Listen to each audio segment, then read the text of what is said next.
પધારો નાથ, આજે તમે બહુ કૃપા કરી છે વાલા પ્રભુ.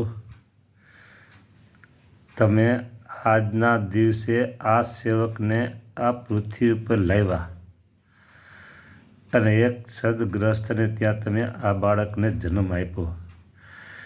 આગળ બાળકને ધીમે ધીમે તમે તમારા શરણ સુધી લાવ્યા અને પ્રભુ તમે તમારા સ્વરૂપનું જ્ઞાન આપ્યું, તમારા સ્વરૂપની ઓળખાણ કરાવી.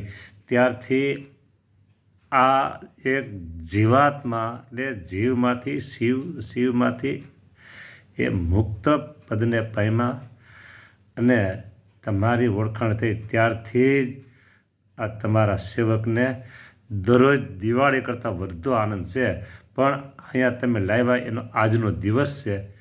એટલે દયાળુ